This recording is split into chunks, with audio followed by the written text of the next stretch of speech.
Albert Einstein ఎంత పెద్ద genius అని మనందరం తెలుసు. అయితే ఈయన కార్ డ్రైవర్ ఎంతలా జీనియస్ అని మీకు తెలుసా?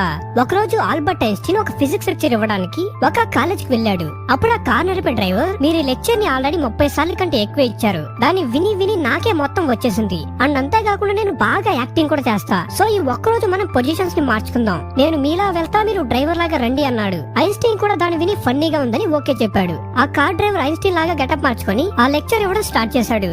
అక్కడ ఉండే అంతమంది ప్రొఫెసర్స్ ముందు ఒక్క మిస్టేక్ కూడా లేకుండా ఆ లెక్చర్ ని నెక్స్ట్ లెవెల్ లో ఇస్తున్నాడు. అండ్ ఆ గ్రూప్ లో ఉండే నిజమైన ఐన్స్టీన్ కూడా దాన్ని చూసి ఆశ్చర్యపోయాడంట. సో ఫైనల్ గా అక్కడ ఉండే ఒక ప్రొఫెసర్ లేచి ఐన్స్టీన్ ని చూసి, అదే ఐన్స్టీన్ గెటప్ లో ఉండే డ్రైవర్ ని చూసి ఒక భయంకరమైన టఫ్ క్వశ్చన్ అడిగాడు. యాక్చువల్ గా క్వశ్చన్ ని ఐన్స్టీన్ ని అవమానించాలని అడిగాడు. అయితే అక్కడ ఐన్స్టీన్ లాగా ఉండే డ్రైవర్, ఇదంతా ఒక క్వశ్చనా, దీనికంతా నేను ఆన్సర్ చేయాలా, నా డ్రైవర్ కూడా ఆన్సర్ చేస్తాడని నిజమైన ఐన్స్టీన్ ని ఆన్సర్ చెప్పమన్నాడు.